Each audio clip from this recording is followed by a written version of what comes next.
Alexis Moncayo y Licenia Espinel comparten un diálogo con el invitado. En Punto Noticias de...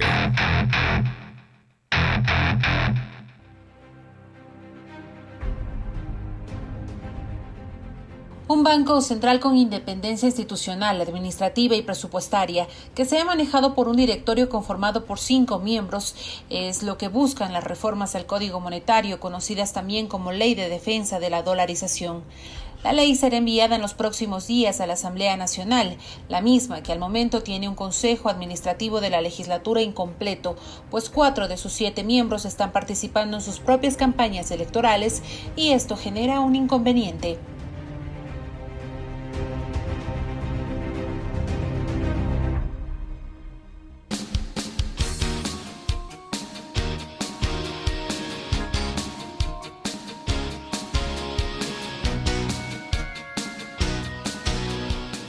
Pichincha Universal. 8 de la mañana con 13 minutos, 8 con 13 minutos. Saludamos con el economista Pedro Páez, experto económico, investigador y docente universitario. ¿Cómo le va, economista? Buenos días, gracias por acompañarnos. Bienvenido. Le saludamos a Alexis Moncayo y quien le habla, Licenia Espinel. Hay expectativa entre la población en la misma asamblea por la recepción que se espera para los próximos días de este proyecto de ley denominado de defensa de la dolarización, que entre otras cosas busca entregar o cambiar la conformación o la configuración del directorio del Banco Central para entregárselo al sector privado o cuyos integrantes provengan del sector privado. El ministro Mauricio Pozos se ha esmerado en los últimos días en aclarar la serie de alertas que se han generado sobre este tema y decir que no se va a proceder con la privatización del Banco Central porque eso lo prohíbe la Constitución. Sin embargo, el hecho de entregar el directorio al sector, a representantes del sector privado, eso no es una privatización. Bueno, muchísimas gracias por la invitación. Un saludo muy cordial a toda la audiencia. En efecto, esta es una situación muy delicada porque se lo está dando en medio de una campaña electoral llena de amenazas con un candidato banquero en el marco de un proceso de larga data de captura por parte de los banqueros del Banco Central, ¿no? Entonces, muy probablemente, mientras la gente está preocupada de la pandemia, de sobrevivir en medio de la cuarentena, en medio de la crisis tan brutal provocada por el gobierno y en medio de las elecciones que están siendo amenazadas, vaya a haber alguna triquiñuela legal que permita pasar por debajo del mantel estas reformas tan trascendentales para el país. Lo que dice el ministro de Finanzas prácticamente está dando una cobertura con el juego de palabras, que es lo mismo que pasa con el tema de la monetización. Es decir, se están jugando con las palabras respecto a los contenidos fundamentales que tienen que ver con la captura de los bancos, la captura por parte de los bancos para que puedan hacer lo que les da la gana. Es lo mismo que sucedió con las reformas impuestas a chantaje limpio por el Fondo Monetario Internacional, el Banco Mundial, el BID, la CAF, a mediados de los años 90, la Ley General de Instituciones del Sistema Financiero, que provocaron una desregulación que condujo a la crisis bancaria, ¿no? Con el chiste, con el cuento, con el eufemismo de la autorregulación. Entonces, no es solamente el tema del directorio. El directorio, la forma como se está estableciendo ese directorio, ahora se trata de algunas filtraciones que han habido, de establecer inclusive dos directorios. La idea es que todos ellos puedan ser cooptados o puedan ser llenados por gente vinculada a la banca, en las mismas condiciones que se dio la independencia del Banco Central a finales de los años 90 y que creó el marco institucional en el cual se dio la crisis bancaria. Y no es casual que al mismo tiempo haya una cantidad de intelectuales, entre comillas, de personalidades, sobre todo la derecha, pero también gente que se ha planteado como gente progresista, gente de izquierda, que están llamando por regresar a la Constitución de 1998. Y justamente esa Constitución es la que permitió el brutal salvataje bancario, el salvaje salvataje bancario. Así es que el país tiene que estar muy alerta respecto a esto y hay que demandar, y lo hice yo en octubre del 2019 en una comparecencia ante la Asamblea Nacional con la presencia de la superintendenta de bancos al lado mío.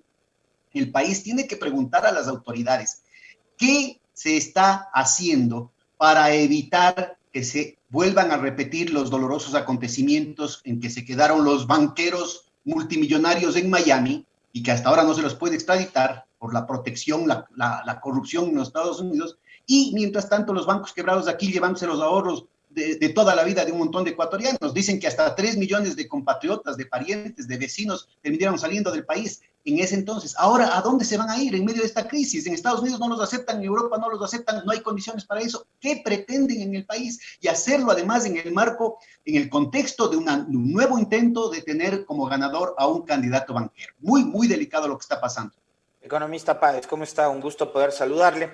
Buenos días. Esa afirmación que hace usted a mí me genera inquietud, ¿no? Que haya una corriente de opinión que incluso salga desde algunos intelectuales, algunos académicos que en su momento estuvieron vinculados con la centroizquierda, con el progresismo, que ahora quieran llevarlos nuevamente al modelo impuesto por la democracia cristiana y por la derecha en el país, que provocó el desastre financiero del 99 y 2000, y que, digamos, eso tuvo como resultado finalmente la dolarización.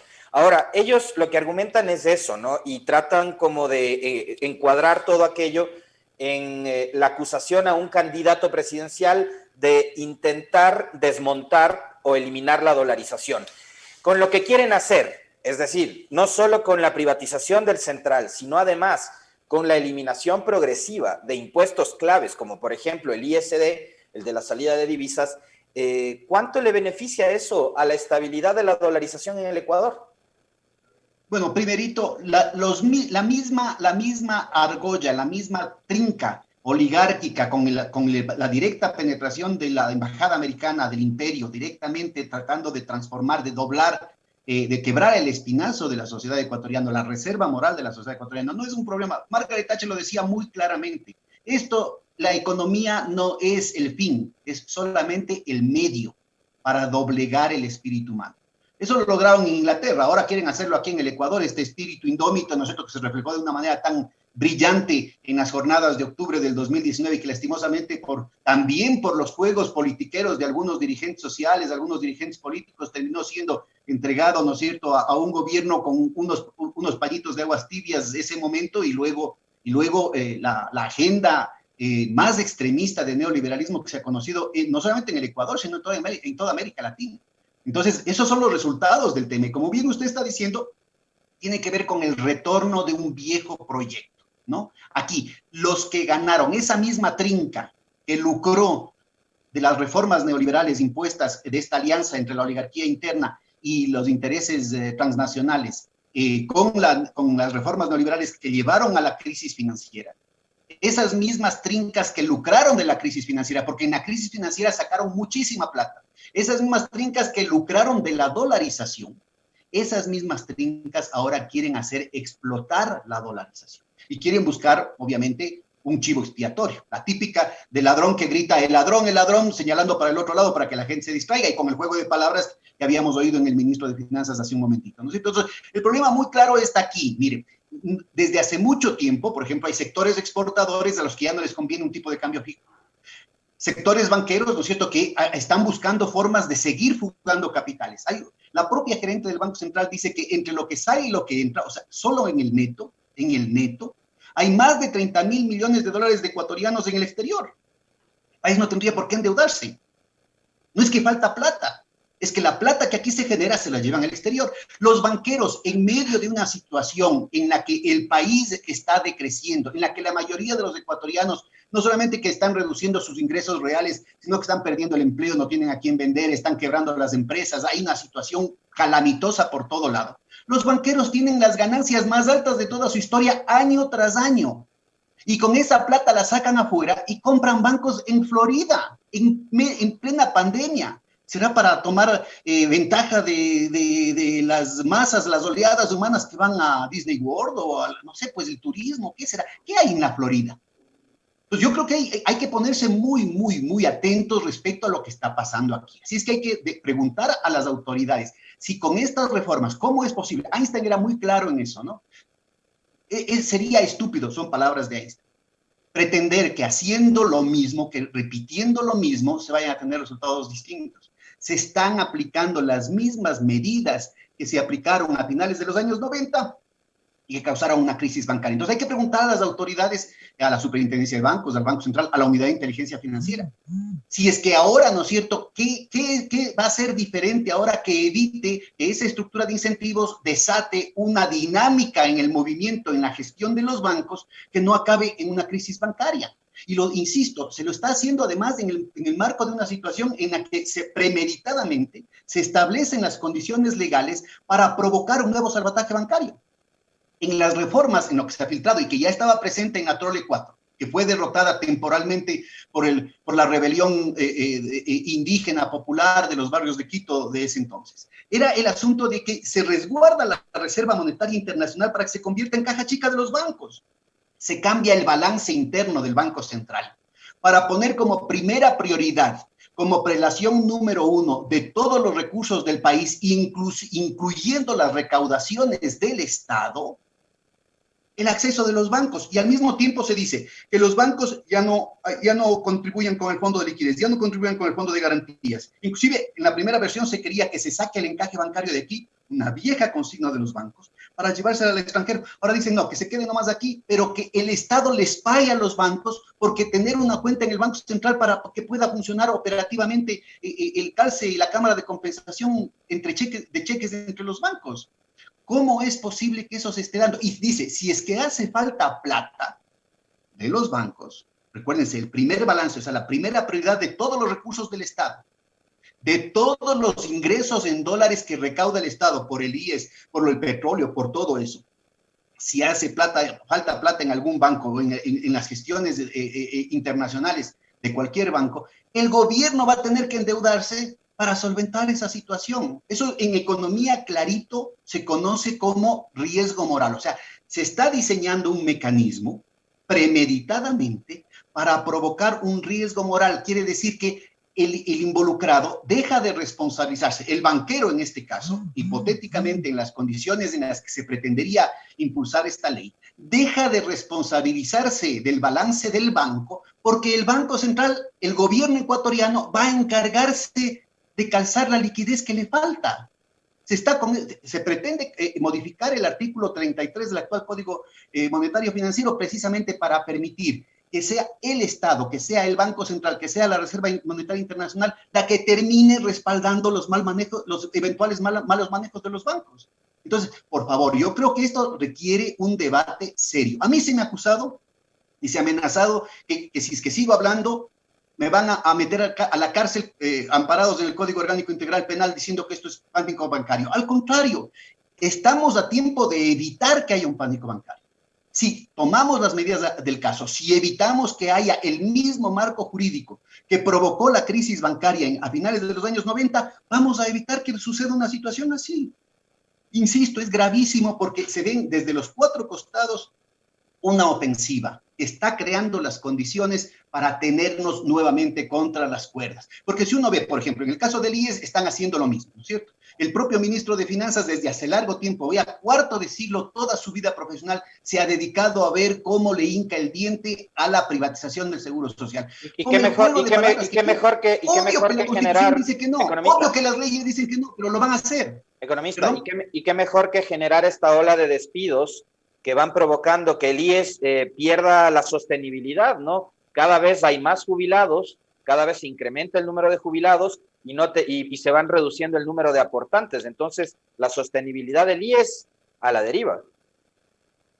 Esa es una observación muy importante. Mire, a ojos vista de todo el mundo, aquí no se necesita información porque toda la información es opaca ahorita del gobierno. Imagínense que están diciendo que en plena pandemia, esos fueron parte de los blasones con las que se fue el anterior ministro de Finanzas, premiado después de generar el desastre que generó en el país, con un recorte del presupuesto de salud a 1/3 en términos reales, en plena pandemia, recortaron a 1/3 el nivel de presupuesto que tenía la salud en el año 2017.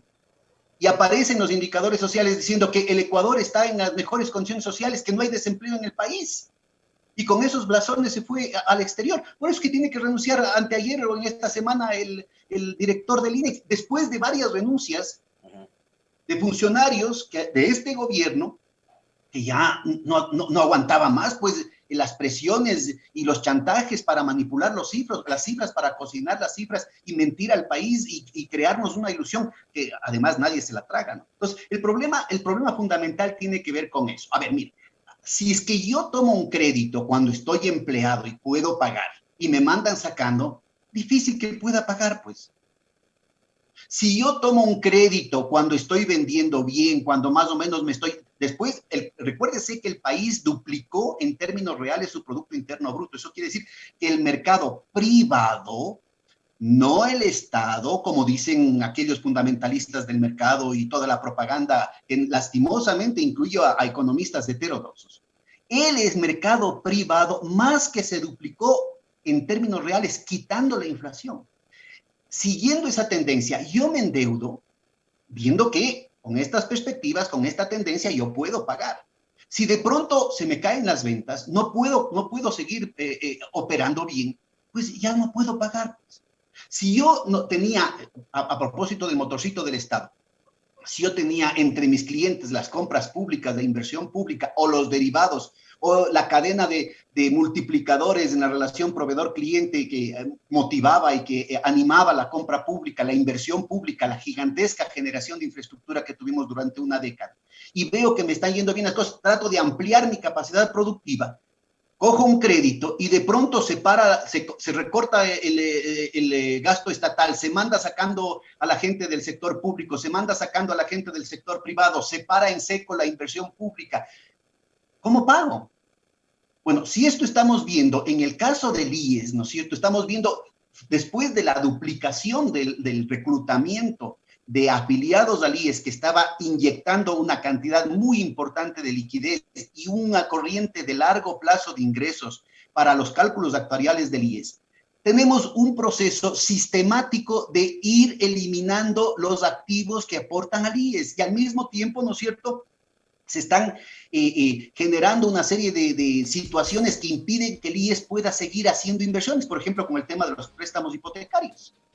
Entonces, ¿cómo va a sostenerse el tema del IES? Yo también hago el paralelo. ¿Y cómo se está sosteniendo el tema de la banca privada? No están sufriendo ellos mismos las consecuencias del escenario neoliberal que ellos mismos han impuesto al país.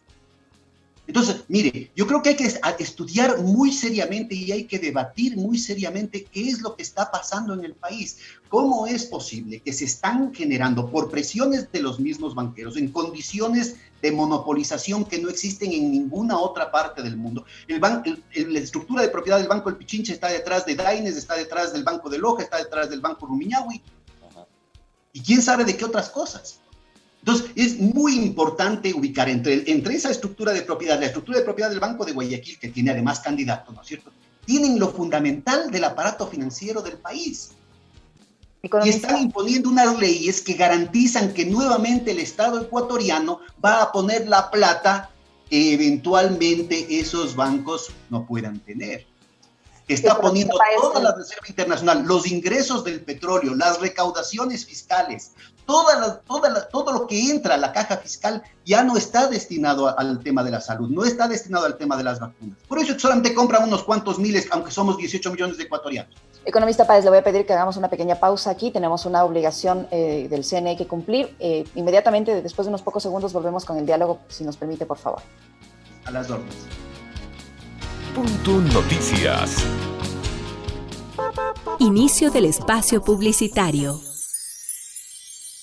Querida Pichincha, tú sabes cuánto hizo la Revolución Ciudadana para darte obras, trabajo y dignidad. Vamos a recuperar el futuro con una asamblea comprometida con las necesidades de su gente. Volverán las leyes a tu favor. Volverá la Asamblea de la Esperanza.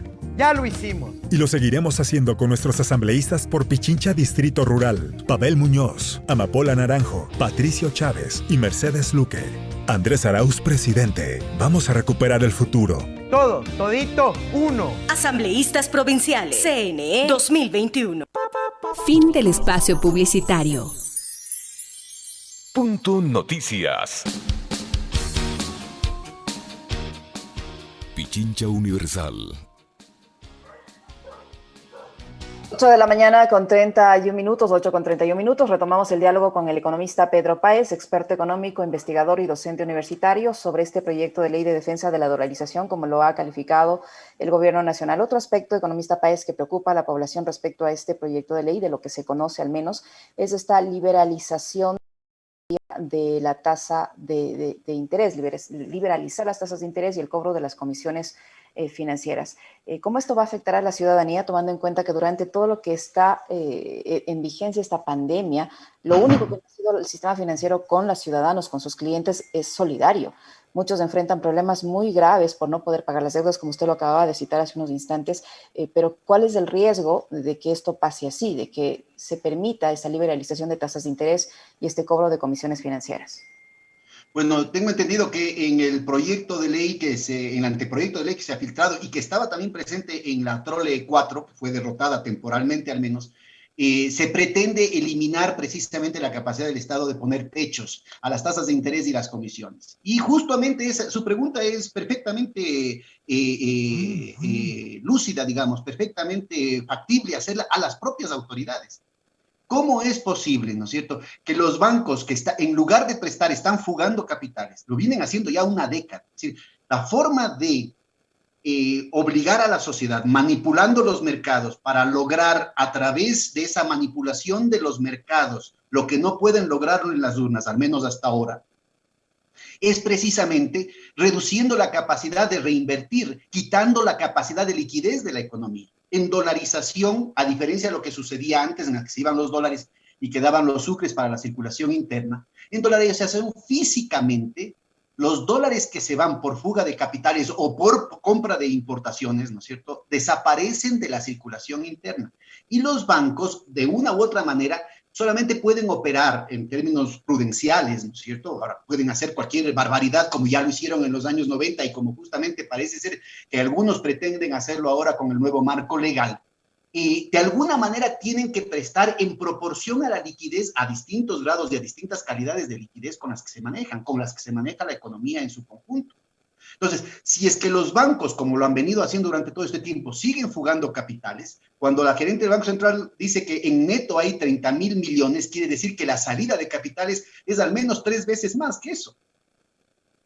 Entonces, la situación de las tasas de interés, de las comisiones, tiene que subir para reponer la falta de liquidez que provoca la propia fuga de capitales. Entonces, ¿cómo es posible que en plena crisis, año tras año, los bancos hayan tenido ganancias récord históricamente superando a las del año anterior? Precisamente porque lo que no hacen prestando, sobre todo prestando para la producción, lo recuperan, lo compensan, elevando artificialmente sus ingresos rentistas sobre la base de las tasas de interés y de las comisiones. Y ahora quieren eliminar el techo que ya con este gobierno prácticamente estaba totalmente relativizado, ¿no es cierto? Quieren irse pero a la estratosfera. Entonces, tenemos una situación que a los economistas ortodoxos, a los neoclásicos, ¿no es cierto? Había que preguntarles, ¿dónde está el funcionamiento del libre mercado? En los Estados Unidos, en Europa, hay tasas de interés nominales negativas. A los grandes bancos les están pagando porque tengan un préstamo. Y aquí nos cobran, ¿no es cierto?, tasas de interés que son prohibitivas. Y quieren seguir subiendo las tasas de interés y quieren seguir subiendo las comisiones. Entonces, créditos que además son fundamentales para la activación económica, ¿no? En este momento de recesión. Oiga, economista, y a propósito de eso, yo quería plantearle una inquietud que bien se puede enganchar con la pregunta que le formulaba antes Licenia. Y es, ¿cómo califica usted o, digamos, cómo analiza las propuestas de los dos candidatos que estarían en teoría punteando las encuestas, esas encuestas que ya no se pueden difundir a partir de hoy? La de la entrega, por ejemplo, de los $1.000 por una vez a 1 millón de personas, y ahora la nueva propuesta de Lasso, que hace 5 o 6 días dijo que había que bajar el salario a 120 y que ahora dice vamos a un salario de $500 mensuales, a pesar de que sus propios colaboradores han repetido en innumerables ocasiones de que tener un salario básico tan alto, entre comillas, le resta competitividad al mercado. Y además, Alexis, a eso solo permíteme añadir que su bloque parlamentario aprobó la ley humanitaria que reduce el salario. Y la Entonces, jornada Bueno, laboral. miren, y en la ustedes jornada laboral, ¿no? están planteando muy bien el terreno en el que se está moviendo el país, ¿no?